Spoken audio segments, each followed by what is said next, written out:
Hi, I'm Dr. Lori Schwartz-Reichel. My career began in music education where I learned the importance of a key change, a shift, in the tonal center of a piece of music, often used to inject energy or produce significance. Eventually, I realized the impact of making key changes in all areas of my life and the desire to help others do the same. Making key changes can be difficult. I certainly don't have all the answers, but I do like to pose questions for reflection and offer actionable key changes for us to attempt in both our working and living situations.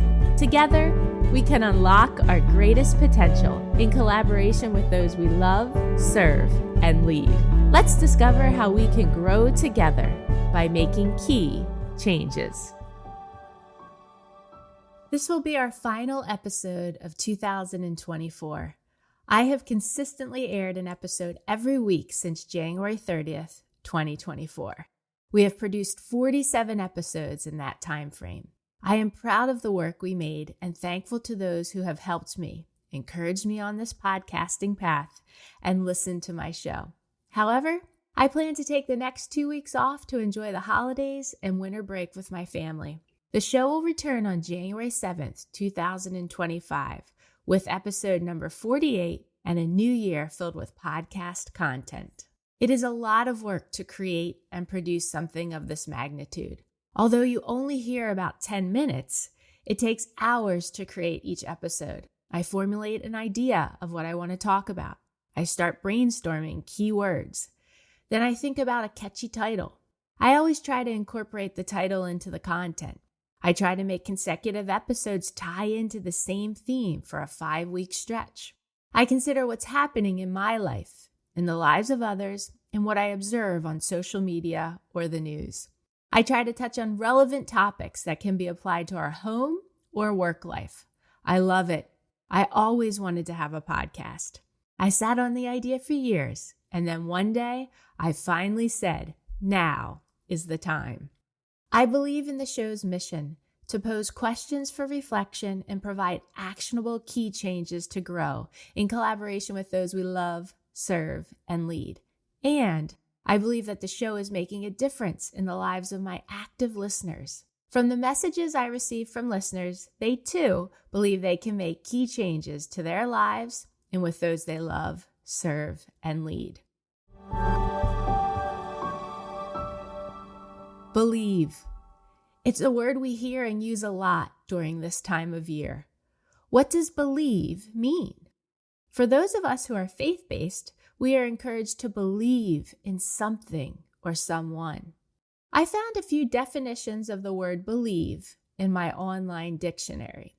They are to accept something as true, to have faith, especially religious faith, to feel sure that someone is capable of doing something. This last definition is the meaning of the word believe I would like us to use as we leap into the new year. Believe. Believe that you can make key changes in your life. Believe that those you love, serve, and lead can make key changes too, especially if they are collaborating with you.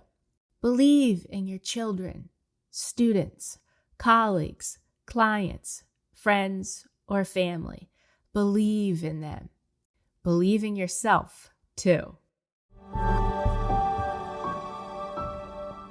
At the end of each year, I am encouraged to reflect on that year and get ready to take on the next one. I have found end-of-year checklists, diagrams, and journaling prompts. I have tried many of them. I have combined some. I have abandoned some over the years. However, none of them seem to completely encapsulate my goal for the end of the year. What do I want to do? Well, I want to shut down, spend time with loved ones, reflect on the past year, and dream about the future. Everyone seems to have different ways of doing this. Some years may look quite different than others. So, I formulated a few ideas and have set a plan in motion for these final days of the calendar year, especially leading up to my children's winter break from school. Consider these 5 key changes as this calendar year comes to a close. Key change number 1, finish necessary work. Finish any business or work that must be completed before the year ends or your winter break begins. Is there a hard deadline for something? Will someone whose help you need no longer be in a position to help you come the new year? Finish these tasks now. Key change number 2, make a list of what can wait. If it isn't an immediate need, it might not need to be completed this month. This procrastination may be exactly what you need to relax at the end of this year or during your winter break. Adding it to the list of things that can wait for next year will allow you to not forget about it and quite possibly to return to it with a fresh perspective and new motivation. When the new year starts, the items on the list might not need to be completed anymore. You might even look at this list and eliminate a few things from it. Key change number 3, reflect on the year. Like I always say, find the time and space away from others to reflect. Consider your achievements and failures. What were your strengths and limitations? What did you do? What did you not do? What could you do more of? What could you do without? Key change number 4, consider your new one word. In episode number 36, titled One Word, we discovered key changes we could make to select one word for motivation during the final months of 2024. The year is almost over and 2025 is upon us, so we need to select a new word. Some people like to roar into the new year like a lion. Others prefer to tiptoe in like a mouse. I burned myself too many times by roaring too loudly too soon. In the last few years, I have found that tiptoeing into the new year allows me to finish what I placed on hold on my checklist and to test the waters for my vision and mission for the new year. Consider what you want to achieve or even eliminate in this new year. Use this vision as a guide to choose one new word. As the year ends, if you are unsure of your one word for 2025, narrow it down to a few and test these words out as the year begins. Key change number 5, set up a plan to start the new year. Allow your one word for the new year to guide you with your plan for making key changes. Consider making a list, an outline, a timeline, a calendar, or whatever you need for this plan. Believe in this plan. As I always say, if you don't believe in it, no one else will. A synonym of the word believe is trust. Trust your instincts. If the plan isn't working, change it or ask for help. Trust is defined as the state of being responsible for someone or something. You are responsible for your happiness. You are responsible for your dreams. You are responsible for making key changes in your life. Believe. Since a new podcast episode won't air again until January 7th, 2025, I encourage you to use that time to get caught up on all 47 episodes of the Making Key Changes podcast. Go back and listen to any episodes you have not listened to yet.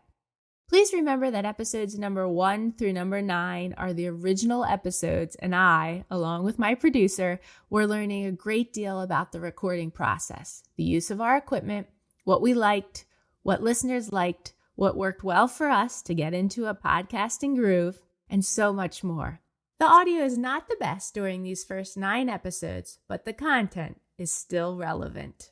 I have a lot in store for the podcast for 2025. Please share the podcast with others. And if you find my work of value, please consider how hiring me to speak to the members of your school district, business, or company may add value to your entire team. If you found this episode helpful or enjoyable, please consider sharing it with others. For each episode, access the show notes for some resources. There is also a link to my website and one where you can sign up for the Making Key Changes newsletter to receive weekly content delivered directly to your email inbox each Wednesday. You can also sign up for a mentoring session if you're interested. I wish you and those you love, serve, and lead a wonderful end to 2024. I look forward to having you listen to this podcast in 2025. I'll see you back here on January 7th with a brand new episode. How are we making key changes to believe in those we love, serve, and lead? And most importantly, to believe in ourselves and our ability to make key changes to grow. Thanks for listening. If you haven't done so yet, please consider rating and reviewing the Making Key Changes podcast on the Apple Podcast app. If you found this episode helpful, please consider sharing it with others and joining me again next week. In my coming episodes, I'll discuss topics that are most passionate to me, along with things I've been researching or areas of my life I have changed or want to change. You can learn more about me on my website, makingkeychanges.com. Feel free to message me through there or reach out on social media. I'd love to hear from you and learn about what key changes you hope to make.